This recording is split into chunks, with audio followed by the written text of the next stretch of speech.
Hello there guys, it's LazyBeast here.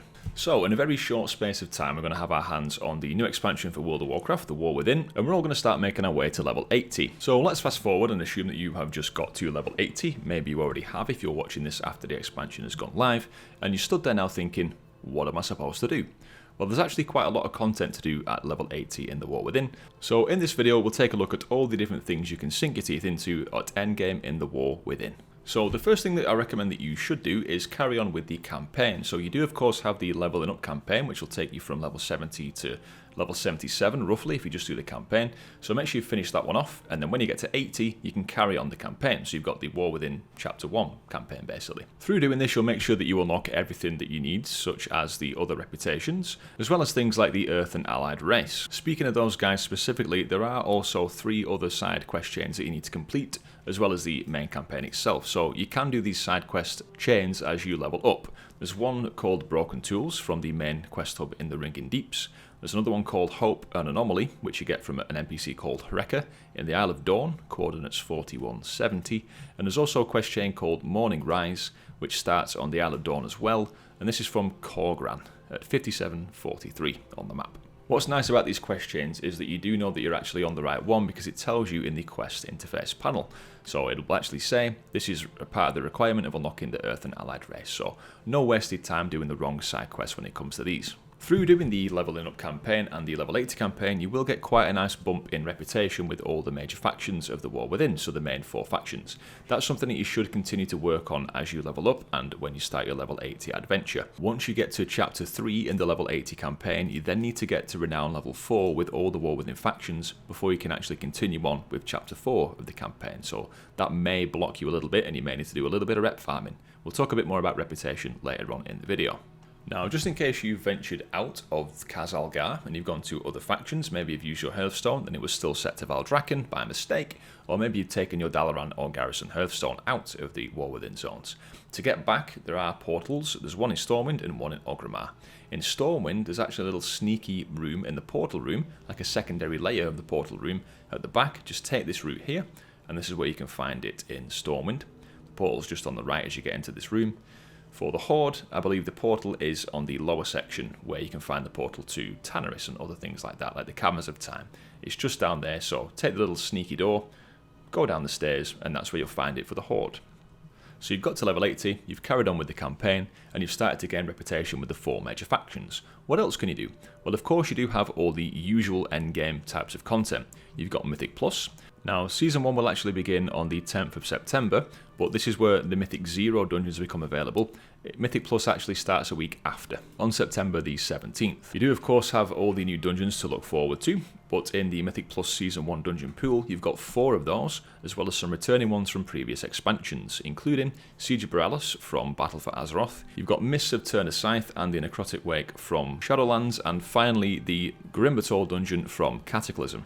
Now, Mythic Plus wise, affixes have been changed massively, so quite a major change here. The regular affixes that we know, like Entangle, Bolstering, Raging, for example, all those ones, they're all actually gone now.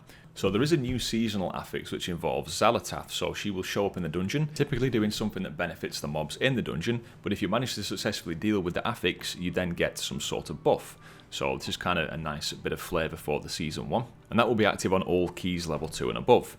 Then when you get to Keystone level 4, you'll either get Fortified or Tyrannical, and this will rotate each week. When you get to level 7 keys, there's a new affix called Challenger's Peril, so this basically makes deaths more costly. Instead of just losing 5 seconds from the timer, you'll instead lose 15. And then when you get to level 10 keys, you'll get the other Tyrannical or Fortified affix, which you didn't currently get this week at level 4.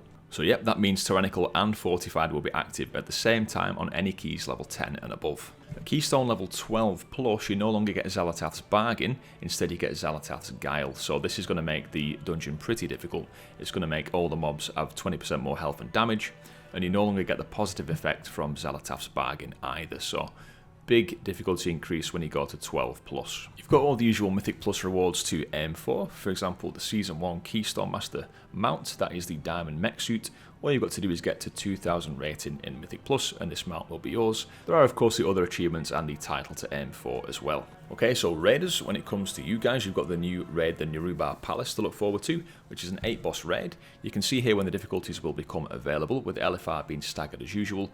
And remember, there is also a story mode that's going to be available, so you can try that out for the first time. This is where you can experience what happens in the raid without the usual difficulty of the content if you aren't a raider or if you don't have time to get a group for this. Story mode is for 1 to 10 players and will likely give you gear at a lower item level than LFR currently does, which would make sense. It's currently not known exactly what rewards will come from this, if any, but that's soon to be determined. This will be available on the release of the final wing of LFR, which is on the 24th of September. Now for PvP players, there's a brand new Battleground to try out, Deep Hole Ravine. The first time in a long time that there's been a new Battleground, so it's kind of exciting for you guys. It has its own collection of achievements as well that you can aim for in that specific Battleground as well. So this one kind of works on a point-based system, so it's the first team to 1500 points that wins, and there's both a payload system to deal with as well as a flag capturing element to the Battleground too. There's also minecarts that you can use to quickly traverse the Battleground, so it should be quite fun, and PvPers can finally enjoy something new. PvP gear will work the exact same as it has done in Dragonflight, so you've got your Honor gear as standard, and then the better Conquest gear to aim for over time and build up your set. The only big change is that there no longer is a PvP tier on the weekly vault, so you no longer have to worry about filling it up over the course of the week. Blizzard basically said it felt bad if you have a friend maybe that you PvP with and they got a weapon and you didn't. You kind of felt like you were a bit behind in terms of gearing, and that's a big reason why they decided to make this change. For arena players, the Season 1 Gladiator mount is the Forge Gladiator's Fellbat, and this is what it looks like. I will be doing a separate guide for gearing up in Season 1 nearer the time, so make sure you subscribe to the channel so you don't miss out on that when it does come out. So, other activities. There will apparently be a weekly dungeon quest. This is from the NPC called Beergoth in Dornagal at coordinates 4648, so make sure you accept that and you get the rewards from there. And we also will apparently have access to a Worldsoul weekly event quest, just like the ones in the Dragon Isle currently. Do you know, where you can make a choice of what type of content you want to focus on for that quest over the week, and then you get rewarded with some decent reputation, gear, and flight stones and crests, for example, for completing that each week. I said flight stones there, didn't I? What I meant was valor stones, which are what they're currently called in the WoW within. And then there's also these things called special assignments. So these are a new sort of endgame quest. So these special assignments will become available during the week in each of the Khaz Algar zones. What they basically are is it will ask you to complete 3 world quests in any of the given zones, and once you've completed 3 world quests you get access to the next part of it, which is like an elite quest. So it may be, for example, go and kill a really big mob, like an elite. So this may obviously be quite challenging. You'll see on the zone on the map where the special assignment currently is, and your progression through the 3 world quest requirement to unlock the end quest. Completing the end quest will reward you with a cache containing some gear upgrading materials, so the stones and the crests, a bit of gold, and probably some profession materials and other things as well, potentially even mounts and pets. So it sort of seems like this would take place of something like we have the Maruk hunts currently, the Centaur hunts and the Dragon Isles. This seems to be sort of taking the place of that. Now it seemed like on the beta that if you complete 2 of these you get gear from them, but you can complete them in all of the zones, you just won't get gear rewarded past the first 2 completions per week, if that makes sense. But early in the expansion it will be absolutely worth clearing all of these to get the reputation and other rewards from it too. So I mentioned earlier that the PvP tier for the weekly vault has been removed, which is indeed true. What it's been replaced with is a world content tier, so it's very likely that these special assignments are going to be part of filling in that world tier on the weekly vault. There's also a new type of event called the Worldsoul Memories. Now, if you took part in the War Within pre-patch, you'll have done the Radiant Echoes event. So this is very much similar to that. On beta, these events were taking place roughly every 7 hours, and when it starts, there'll be a Radiant Echo orb somewhere on the map that you can interact with. And these are marked on the map with the usual Warhorn icon. So when you click on the Radiant Echo, a UI will pop up which will allow you to put in a Radiant Cord, which is the new currency.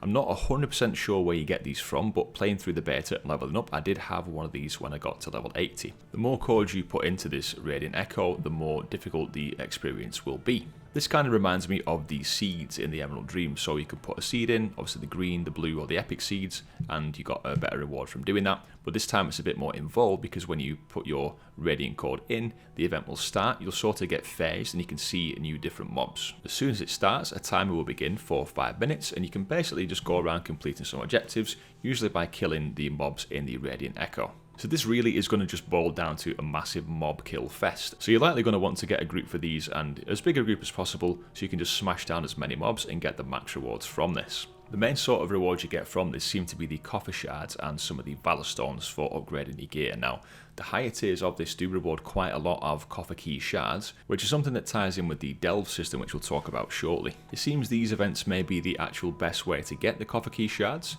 so you can get more keys for the bountiful delves. So yeah, just make sure you keep your eye out on the map, and when these pop up, just go ahead and do them, providing you've got the currency to enter, which is the radiant cords. So one of the big new features in the War Within is of course the delves, as some of the sort of world content that's out there that you can choose to do solo or with a group of 5 people if you wish. Now the delves, of course, they are available from as soon as you get to the War Within expansion.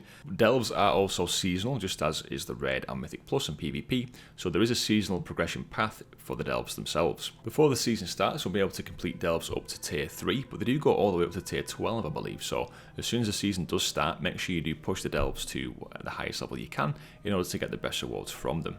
Now, just a bit ago I mentioned the coffer key shards. Now what those do, when you get 100 coffer key shards, you can combine those into a restored coffer key, which if you go to a bountiful delve, which you can see on the map because it'll be highlighted a different colour, you can then open a bigger chest at the end for bigger rewards. You've got the NPC Brand that will be also accompanying you on your journey through Season 1 delves, so he can be leveled up too, and he can also collect new abilities through items called Curios, which you can use to upgrade his spells and abilities. So you're going to be powering up Bran. His level in progress does go account bound as well, so that's brilliant. We don't need to do this on multiple characters. And delves should provide a reasonable challenge depending on how far you want to push them, and also be a perfectly viable way to earn decent gear as well. I believe you can get up to heroic raid level gear just from simply doing delves. And remember, you can do this completely solo if you wish to do so.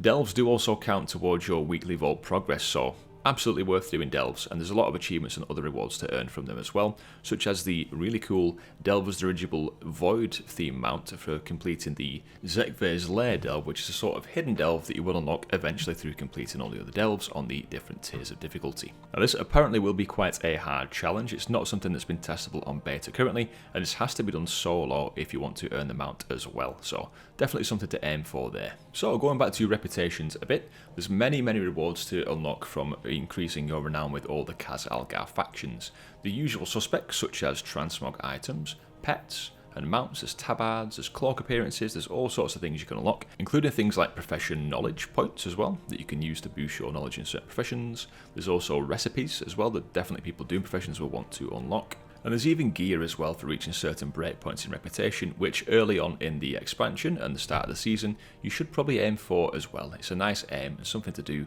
before the season actually starts. In terms of gaining reputation with the new factions, do bear in mind that when you complete quests that give reputation, these are a one-time per account reward, so you can't just simply complete the campaign again and again on alts to complete the reps faster. That will not work. What I would do is complete the campaign, do all these side quests and all of the zones as well. Again, there's some nice rewards to unlock from that, but they do give a good chunk of reputation, usually at the end of a side quest chain.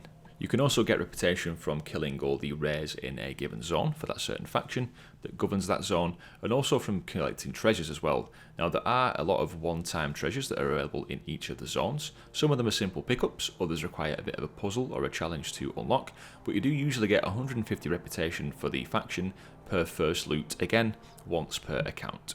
And treasures, by the way, are also a very good source of those coffer key shards that you can use to create them restored coffer keys for when you complete bountiful delves. And also one thing you can start working on are the zone achievements as well, so completing all the quests, finding the treasures, killing the rares, doing some of the exploration achievements in the list as well. Now there's a ton of achievements, as you can imagine, that you can complete in the new zones. And it's also very likely that come the end of the expansion there will be a meta achievement to complete that will include things from all the different seasons of the War Within and in each of the zones as well. So if you can start working on those achievements now, it saves you coming back at the end of the expansion doing what will by then be old content. For professions, now the profession system hasn't changed much since Dragonflight, so it does take quite a while to get your profession knowledge up there and learn all the new recipes that you want to obtain. So do start working on your professions pretty much as soon as the expansion goes live when you start your leveling journey, and keep on working on those over time so that you keep a steady inflow of knowledge and you don't kind of feel behind. So that is pretty much an overview of most of the content that you can do at level 80 in the World Within. There are some other minor activities out in the world that I've not mentioned in this video, but that is, as you can see, quite a lot of content to keep you busy at level 80 in this new expansion. So this is where I will wrap the video up. Thank you very much for watching, guys. I do appreciate your time. If you have enjoyed this video or found it useful, please do consider leaving a like on the video and subscribing to the channel for more content like this and guides for World of Warcraft. I've been LazyBeast, guys. Take care, and I'll catch you next time. Cheers.